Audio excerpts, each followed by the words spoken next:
The divine encounter Captain Elena Vasquez stood on the bridge of the UES Phoenix, watching the swirling colors of hyperspace through the main view screen. Her ship was 3 weeks into a deep space exploration mission, pushing further into uncharted territory than any human vessel had gone before. The Phoenix was not the largest ship in the United Earth Navy, but it was fast, well-armed, and crewed by some of the finest officers in the fleet. "Captain, we're approaching the drop point," announced Lieutenant Commander Marcus Chen from the navigation station. His fingers danced across the holographic controls with practiced precision. "Ready to exit hyperspace on your command." Elena nodded, smoothing down her navy blue uniform jacket. At 38, she was young for a starship captain, but her quick thinking and unorthodox tactics had earned her rapid promotion through the ranks. "All stations, prepare for normal space transition. Science. I want full sensor sweeps the moment we drop." The ship shuddered slightly as it fell out of hyperspace, and the swirling tunnel of light dissolved into the star-filled darkness of normal space. Before them stretched a solar system unlike any in human records, with 3 suns casting rainbow patterns across a dozen worlds. "Fascinating," breathed Dr. Sarah Kim from the science station. The young xenobiologist had requested this assignment specifically to study unknown alien ecosystems. "Captain, I'm reading signs of advanced civilization on at least 4 of these worlds. Massive structures, energy signatures that suggest technology far beyond our current capabilities." Elena felt her pulse quicken. First contact with an advanced alien species was the dream of every explorer, but it also carried enormous risks. Defensive systems to stand by. Communications. Begin broadcasting standard first contact protocols on all frequencies. Chief Petty Officer Rodriguez, the ship's communications specialist, worked quickly at his station. "Broadcasting now, Captain. Standard mathematical sequences, followed by basic pictographs and linguistic patterns. For several minutes, space remained silent except for the soft hum of the Phoenix's engines. Then, without warning, massive ships began materializing around them, not decloaking or dropping out of hyperspace, but simply fading into existence as if they had been invisible. "Holy stars," whispered Ensign Taylor from the tactical station. "Captain, I count 15 vessels, each one at least 3 times our size. They just appeared out of nowhere." Elena studied the alien ships on the view screen. They were beautiful and terrifying, shaped like crystalline cathedrals with spires that seemed to pierce space itself.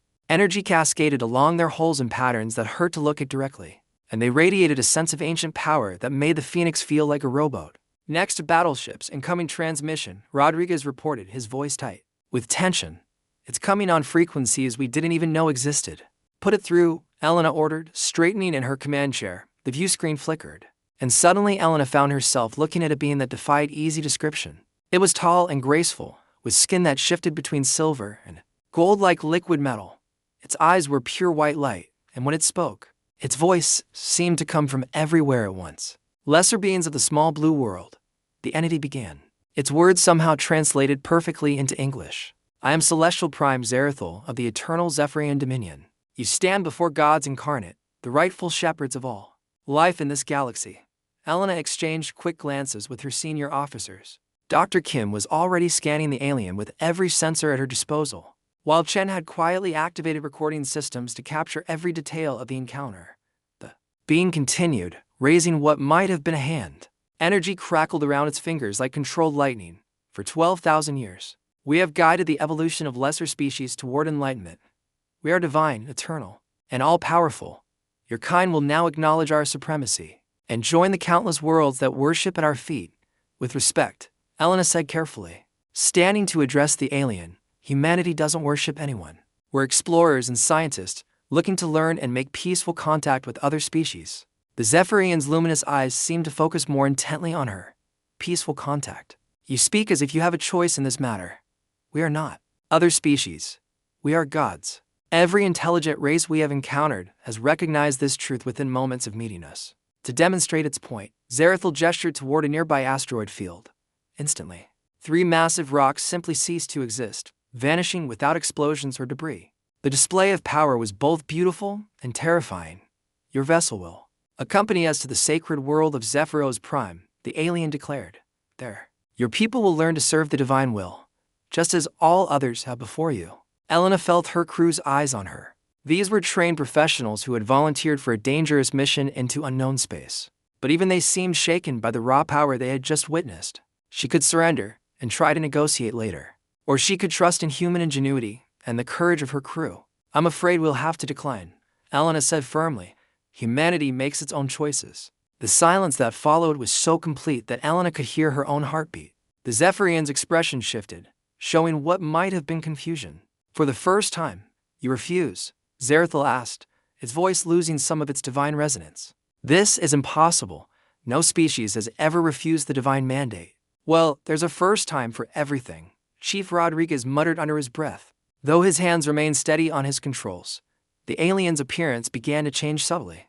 The flowing energy around its form flickered, and Elena caught glimpses of something more ordinary underneath the light show. Dr. Kim noticed it too and quickly adjusted her sensors. Captain, Dr. Kim whispered urgently, I'm picking up biological readings that don't match the energy signature. Whatever's generating that light display, it's artificial, sophisticated technology, but definitely not divine power. Elena felt a surge of hope. If these beings were using technology to create their godlike appearance, then they could be understood, analyzed, and potentially defeated. You have one solar cycle to reconsider, Zerathil announced, its form beginning to fade. Submit willingly, and your species will be granted the honor of serving the divine directly. Refuse, and you will learn why no one challenges the gods. The transmission ended, and the alien ships vanished as suddenly as they had appeared, leaving the Phoenix alone among the stars. Status report, Elena ordered immediately. All systems functioning normally, Chen reported. No damage from their demonstration, though our sensors recorded some interesting data about how they manipulated those asteroids. Dr. Kim was already deep in analysis, her fingers flying across her workstation. Captain, this is incredible. I've never seen technology like this, but it is definitely technology.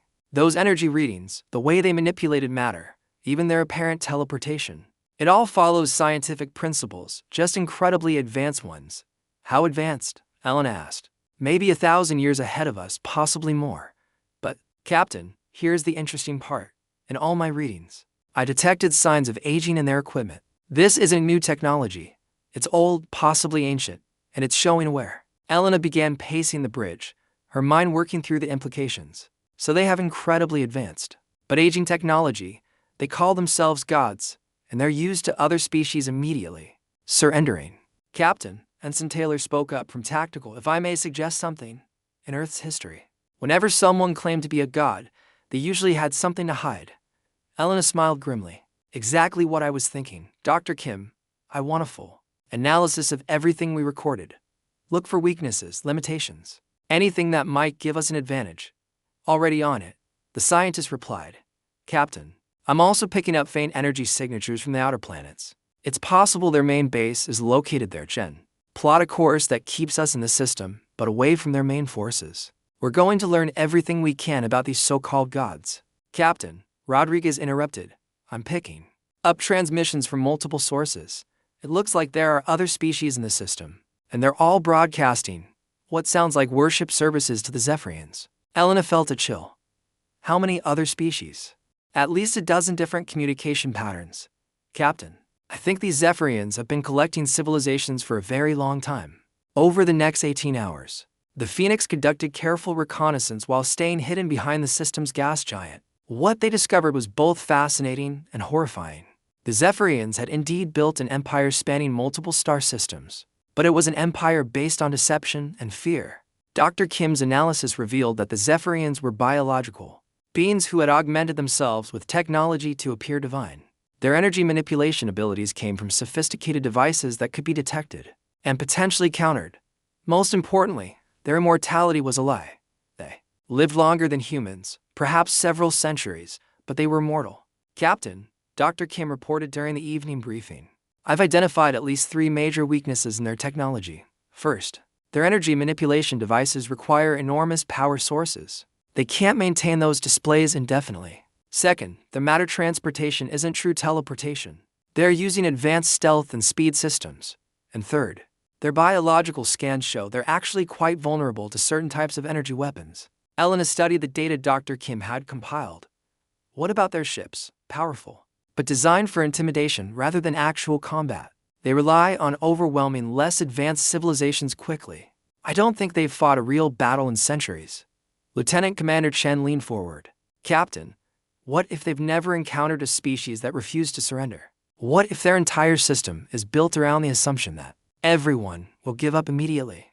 Elena felt pieces of a plan beginning to form in her mind. Rodriguez, can you establish communication with some of the other species in the system without alerting the Zephyrians? Already working on it, Captain. I've identified several channels that seem to be used for interspecies communication. Under Zephyrian rule. Good. I want to know everything about how this empire really works, Dr. Kim. Continue your analysis of their technology. Chen, start working on tactical scenarios. If we're going to challenge gods, we need to be very clever about it. As the Phoenix continued its hidden reconnaissance, Elena reflected on humanity's long history of challenging authority. From ancient rebels who refused to bow to tyrants, to scientists who questioned religious dogma, to explorers who pushed beyond known boundaries, humans had always been at their best when facing impossible odds. The Zephyrians had built their empire on the assumption that advanced technology and impressive displays would be enough to make any species surrender. They had never encountered humans, who had a long tradition of looking at impossible situations and asking not how do we surrender, but how do we win? As Elena prepared for what might be humanity's greatest challenge, she felt a familiar surge of determination. These aliens might call themselves gods, but they were about to learn what happened when gods met humans who refused to kneel. The next 24 hours would determine whether humanity would join the ranks of enslaved species, or whether the galaxy was about to witness the fall of false gods. Elena Vasquez had never backed down from a fight in her life, and she wasn't about to start now. The mortal truth Captain Elena Vasquez studied the holographic display floating above the Phoenix's briefing table. After 36 hours of careful intelligence gathering, her crew had assembled a picture of the Zephyrian Empire that was both impressive and deeply disturbing. The conference room was packed with her senior officers, each holding data tablets filled with their findings. Report, Elena ordered. Settling into her chair at the head of the table, Dr. Sarah Kim stood first, activating a three-dimensional star map that showed red dots scattered across dozens of systems. Captain, what we're looking at is an empire spanning 47 star systems and controlling at least 63 different species. The Zephyrians have been expanding for over 12,000 years, exactly as they claimed. She gestured, and the display zoomed in on several worlds. Each conquered species is kept at whatever technological level they had when first contacted. The Zephyrians actively prevent advancement, claiming that divine knowledge is not for lesser beings. Lieutenant Commander Marcus Chen leaned forward, his expression grim. Captain, we've intercepted tribute schedules. Every world in their empire is required to provide resources, labor, and even population transfers. The numbers are staggering. Billions of sentient beings living as slaves. Chief Rodriguez had been monitoring communications throughout the night, his eyes red from lack of sleep. Captain, I've made contact with several resistance groups. Most species have underground movements, but they're terrified to act. The Zephyrians make examples of anyone who rebels. Elena felt her anger building. What kind of examples? Rodriguez pulled up a series of translated messages on his tablet. 300 years ago, a species called the Vortani tried to resist. The Zephyrians destroyed their entire homeworld. 2 billion people, Captain. They broadcast the destruction across the empire as a divine lesson. The room fell silent. Elena could see the same mixture of horror and determination on her officers' faces that she felt herself. These weren't just alien conquerors. They were systematic oppressors who had turned genocide into a tool of control. Dr. Kim, Elena said quietly, tell me you found something we can use. The scientist smiled grimly and activated another display. Captain, I've been analyzing everything we recorded from our encounter with Celestial Prime Zerathal. The energy manipulation technology is incredibly sophisticated, but it has limitations. The display showed detailed scans of the Zephyrian leader. Their divine appearance is maintained by devices implanted throughout their bodies. These devices require constant power, and more importantly, they generate specific energy signatures that our sensors can detect. Ensign Taylor, the ship's tactical officer, looked up from her tablet. Captain, if Dr. Kim is right about the power requirements, their ships might be vulnerable during extended combat. They're built for quick demonstrations of overwhelming force, not sustained battles. Elena began to see possibilities. What about their matter manipulation abilities? Definitely technology-based, Dr. Kim confirmed. They're using controlled gravitational fields to disintegrate matter at the quantum level. Impressive. But it requires line of sight and massive energy expenditure. Captain, I don't think they can use those weapons against multiple targets simultaneously. Chen activated his own display, showing tactical projections. Captain, I've been running combat simulations based on Dr. Kim's data. If we can force them into a prolonged engagement, their energy-intensive systems should begin to fail. There's something else, Rodriguez added. I've been monitoring their internal communications. Captain, they're arguing among themselves about how to handle us. Some want to destroy Earth immediately as an example. Others think that would make them appear weak. Elena raised an eyebrow. Gods having strategy debates, exactly. And Captain, from what I can tell, they've never had to deal with a species that analyzes their technology. Instead of just worshipping it, we're completely outside their operational experience. Dr. Kim pulled up biological scans. Captain, there's one more thing. The Zephyrians live for centuries, but they're not immortal. More importantly, their population appears to be fairly small. Maybe a few million individuals controlling an empire of billions. Elena stood and began pacing around the holographic display. The pieces of a plan were beginning to form in her mind, but it was audacious beyond anything she had ever attempted. Rodriguez, can you establish secure communications with those resistance groups you mentioned? Already working on it, Captain. The most promising contact is a species called the Kethmori.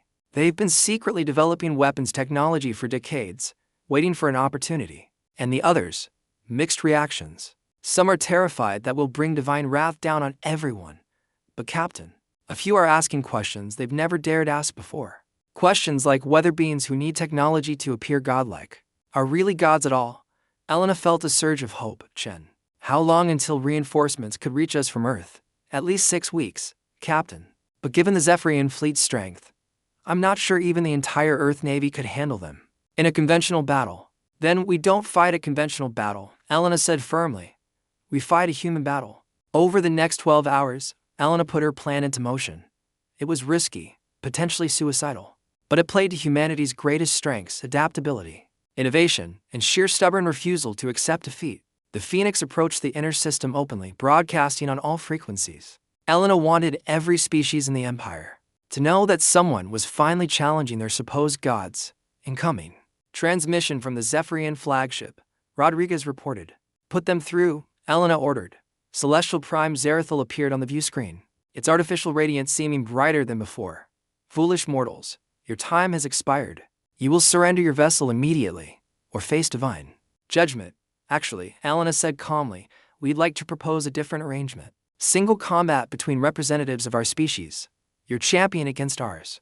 The Zephyrians' luminous eyes flickered. Single combat? This is not how gods demonstrate their power. Afraid your champion might lose? Elena asked with a slight smile. The reaction was immediate and telling. Zerathil carefully maintained. Composure cracked, revealing genuine anger underneath. Impossible. No mortal being could challenge a divine warrior. Then you should have no problem accepting. Elena replied. Unless, of course, you're not as confident in your divinity as you claim. The transmission cut off abruptly. Elena knew she had struck a nerve. The Zephyrians' entire system was built on the myth of their invincibility. They couldn't refuse the challenge without appearing weak to their enslaved subjects. Captain, Dr. Kim said urgently, I'm detecting massive energy signatures from their fleet. They're powering up their matter disintegration weapons. Evasive maneuvers, Elena ordered. Chen, execute pattern Delta 7. The Phoenix suddenly accelerated in an unpredictable zigzag pattern, diving toward the nearest planet while rolling on multiple axes. The Zephyrian ships fired, but their weapons were designed for stationary or slowly moving targets. The beams of destructive energy passed harmlessly through space where the Phoenix had been seconds before. Return fire, all weapons, Elena commanded. The Phoenix's plasma cannons and missile batteries opened up on the nearest Zephyrian vessel. The alien ship's shields flared and sparked under the assault, and for the first time in millennia, a Zephyrian warship took actual damage in combat across the Empire. Billions of enslaved beings watched in shock as their god's ship bled fire and atmosphere into space. The impossible was happening. The divine Zephyrians could be hurt. More ships closing in, Taylor reported. Captain, we can't fight them all. We don't need to fight them all, Elena replied. We just need to prove they can bleed. The Phoenix continued its evasive dance, taking hits, but giving as good as it got. Dr. Kim's predictions proved accurate. The Zephyrian weapons were powerful, but energy-intensive. After several minutes of combat, their rate of fire began to decrease noticeably. Rodriguez, open a channel to all ships and all frequencies, Elena ordered. Channel open. Captain, Elena's voice rang out across the system. and beyond, transmitted by every communication relay in the Zephyrian Empire. This is Captain Elena Vasquez of the United Earth ship Phoenix. We are humans, and we do not bow to false gods. She paused, watching as another Zephyrian ship's shields failed under concentrated fire from the Phoenix, too. Every enslaved species, listening to this broadcast, your gods are mortals like you. They use technology to appear divine, but they can be hurt, they can be defeated, and they can die. The Phoenix rolled away from another energy blast, its hull scorched but intact. The age of the false gods is ending. Today, we prove that freedom is stronger than fear. Suddenly, new contacts appeared on the tactical display. Ships were emerging from asteroid fields and planetary orbits throughout the system. The Keth Mori had answered Elena's call, bringing a dozen hidden warships to join the fight. More ships jumping in, Taylor reported with excitement. Captain, it's the Resistance fleet. They're actually fighting. The battle that followed was chaotic and desperate. The Resistance ships were older and less powerful than the Zephyrian vessels, but they fought with the fury of beings who had been enslaved for generations. More importantly, they coordinated their attacks in ways the Zephyrians had never encountered. Elena watched as Zephyrian formations, designed to overwhelm primitive opponents through intimidation, crumbled under coordinated assault from multiple directions. The aliens' energy weapons were devastating against single targets, but they couldn't track the dozens of smaller ships that swarmed around them like angry hornets. Captain, Dr. Kim called out, I'm reading massive power fluctuations from the Zephyrian flagship. Their energy systems are overloading. Elena saw her opportunity. All ships, concentrate fire on the flagship. Target their power grid. The combined fleet focused their weapons on Celestial Prime Zerathil's vessel. The ship's artificial brilliance flickered and dimmed as its power systems failed one by one. Finally, with a blinding flash, the flagship's main reactor overloaded. The explosion lit up the system like a small star. When the light faded, the mighty Zephyrian flagship was gone, taking their supreme leader with it. Across the Empire, the effect was immediate and devastating. Species that had worshipped the Zephyrians for thousands of years watched their god king die like any mortal being. On dozens of worlds, rebellion sparked to life as the truth spread the gods were false, and they could be defeated. Captain, Rodriguez reported, his voice filled with awe. We're receiving surrender signals from half the Zephyrian fleet. The others are retreating. Elena looked at the tactical display, hardly believing what she was seeing. They had done it. A single human ship and a handful of resistance vessels had shattered an empire that had ruled the galaxy for 12 millennia. But she knew this was just the beginning. Word of the victory would spread throughout Zephyrian space, and the false gods would marshal every remaining ship to crush the rebellion. Before it could spread further, Rodriguez, send a message to Earth. Tell them we need reinforcements, and tell them we're about to liberate a galaxy. The age of false gods was ending, but the real war for freedom was just beginning. The fall of false gods 6 weeks after the Battle of Zephyros Prime.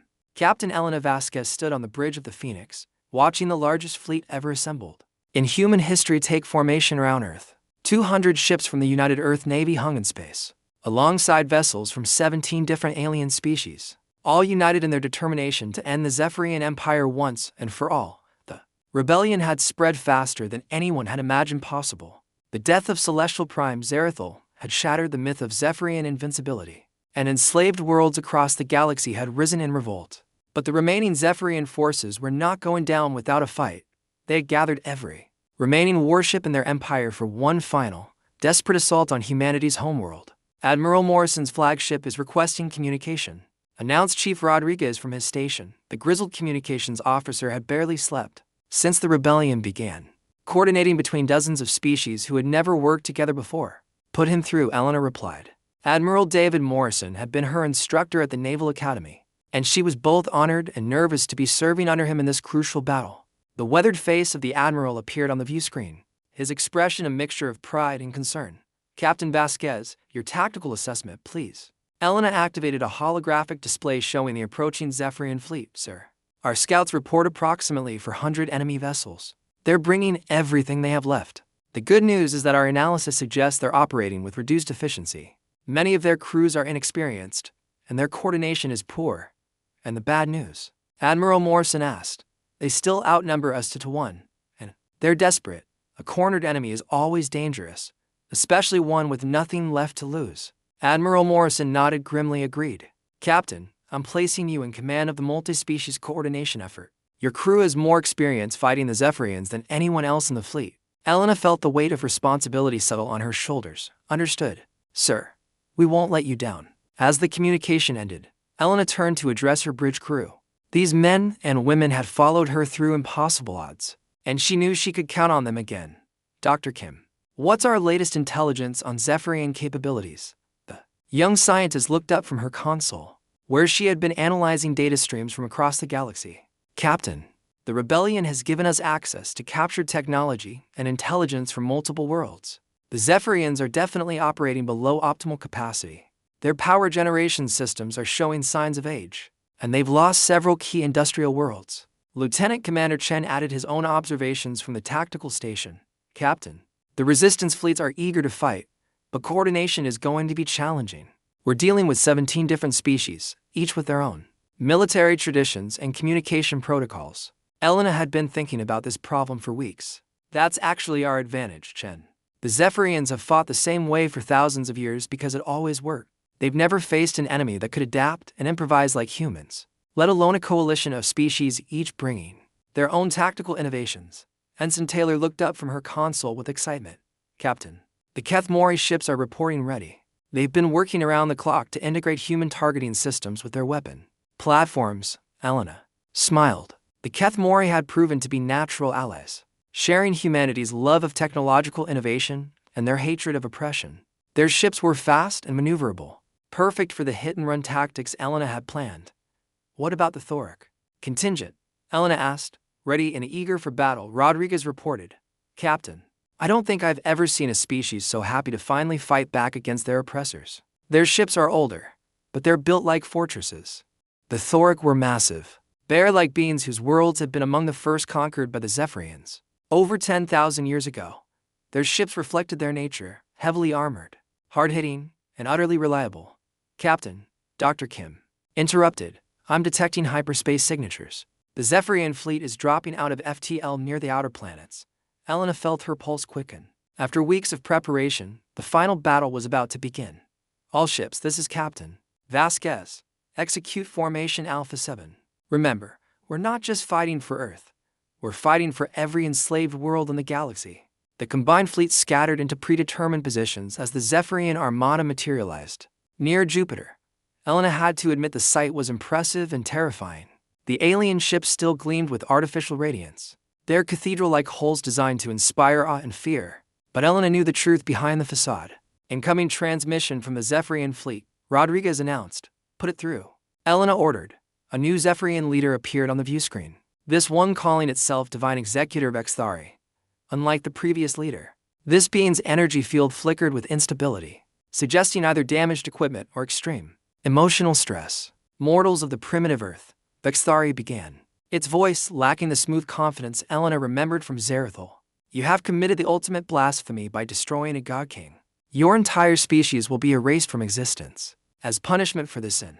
Your god king died like any other mortal, Elena replied calmly. Shot down in battle by beings you considered inferior. That makes you mortal too. The Zephyrian's energy field flared with anger. Silence. We will cleanse this galaxy of your infection. Every world that has harbored rebellion will burn. Every species that has defied the divine order will be exterminated. Elena felt cold fury building in her chest. You've had your chance to rule through fear. Now let's see how you handle fighting for your lives. The transmission cut off, and immediately the Zephyrian fleet began advancing in their traditional wedge formation. Elena had studied every battle record available, and the aliens never deviated from their standard tactics. All ships, execute. Plan Prometheus, Elena commanded.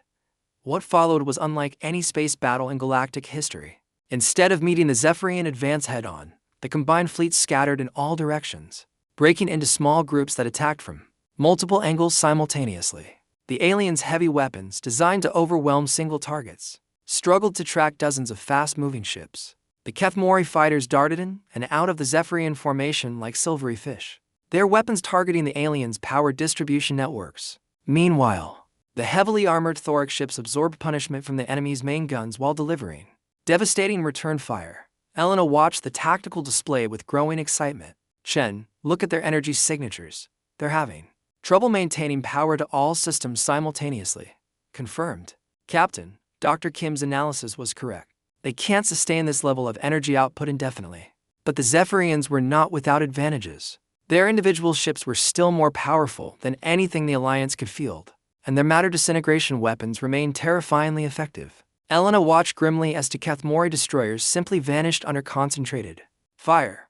All ships, form up for Operation Icarus, Elena commanded. It was the most dangerous part of her plan, but potentially the most decisive. The human ships suddenly accelerated directly toward the center of the Zephyrian formation, drawing fire from dozens of enemy vessels. The aliens took the bait, concentrating their most powerful weapons on what appeared to be a suicidal charge. At the last moment, the human ships scattered, revealing the real targets of the attack. 3 massive Thoric battleships, their hulls glowing white-hot from absorbed energy, crashed directly into the Zephyrian flagship at ramming speed. The explosion was visible from Earth's surface. When the light faded, the Zephyrian command ship was gone, along with Divine Executor Vexthari and the Empire's senior military leadership. The effect on the remaining Zephyrian forces was immediate and catastrophic. Without central coordination, their formations began to break apart. Some ships continued fighting with desperate fury, while others attempted to retreat. A few even broadcast surrender signals. Captain, Rodriguez reported with amazement in his voice. We're receiving communications from across the galaxy. Zephyrian garrison forces are surrendering on dozens of worlds. The rebellion is spreading everywhere. Elena allowed herself a moment of satisfaction, but the battle wasn't over yet. Several Zephyrian ships were making a final, desperate run toward Earth itself, intent on destroying humanity's homeworld even in defeat. All available ships, intercept course. Elena ordered. We don't let a single enemy vessel reach Earth. The final phase of the battle was brief but intense. The surviving Alliance ships threw themselves between the Zephyrian attackers and Earth, trading their lives to protect billions of innocent people. When the last enemy vessel was destroyed, the space around Earth was littered with debris from both sides. Status report, Elena requested quietly. Chen consulted his displays with a heavy heart. Captain, we've lost 37 ships from the Alliance fleet. The Zephyrian force has been completely destroyed. Elena bowed her head for a moment, thinking of all the brave beings who had died to end 12,000 years of oppression. They had paid a heavy price, but they had succeeded beyond anyone's wildest dreams. Rodriguez. What's the situation across the galaxy? The communications officer smiled broadly. Captain, it's amazing. The Zephyrian Empire is collapsing everywhere. Without their military force and with their leaders dead, the remaining garrisons are surrendering or being overwhelmed by local rebellions. Dr. Kim looked up from her science station, with wonder in her voice. Captain, I'm receiving transmission from species we've never even heard of. Worlds that have been enslaved for millennia are declaring their independence. The galaxy is free. 3 months later, Elena stood on the observation deck of the newly constructed Freedom Station, orbiting the former Zephyrian capital world. Through the transparent aluminum windows, she could see ships from hundreds of different species working together to dismantle the massive temples and monuments the false gods had built to their own glory. Admiral Morrison approached, carrying 2 cups of coffee and wearing a smile Elena had rarely seen on his weathered face. Captain, the Galactic Freedom Alliance Council has approved the new charter. 63 species have signed on as founding members. Elena accepted the coffee gratefully. Any word from the Outer Rim territories? Even better than we hoped. The exploration fleets have made contact with 12 previously unknown species. All of them are eager to join a galactic community based on cooperation rather than conquest. Elena nodded, watching as a group of young Kethmori engineers worked alongside human technicians to install new communication equipment. The sight filled her with hope for the future. What about the remaining Zephyrians? She asked. Most are cooperating with the transition. It turns out that many of them were as much prisoners of their own system as anyone else. The younger generation especially seems relieved to be free of the burden of pretending to be gods. Dr. Kim joined them on the observation deck, carrying a tablet full of reports. Captain, the xenobiology surveys are yielding incredible results. With the restrictions on scientific advancement lifted, we're seeing an explosion of innovation. Across the galaxy, the Thoric have developed new medical treatments that could help dozens of species. The Zephyrians themselves are sharing technologies they've been hoarding for millennia. Elena felt a deep sense of satisfaction. This was what she had dreamed of when she joined the exploration service. A galaxy where different species could learn from each other and grow together. Any word from Earth about the next exploration mission? Elena asked Admiral Morrison. He grinned. Actually, Captain, that's why I'm here. The Council has approved a joint mission to explore beyond the Galactic Rim.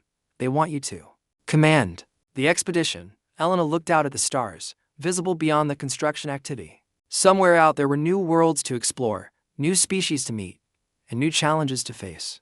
The false gods were gone, but the universe was vast and full of mysteries yet to be discovered. "When do we leave?" she asked. "As soon as you're ready, Captain. The galaxy is free, and the stars are calling." Elena smiled, thinking of the Phoenix and her crew, who had started this incredible journey with a simple refusal to bow to false authority. They had proven that courage, ingenuity, and determination could overcome any oppression. No matter how ancient or powerful, the age of gods was over. The age of freedom had begun, and Captain Elena Vasquez intended to see how far that freedom could take them among the stars.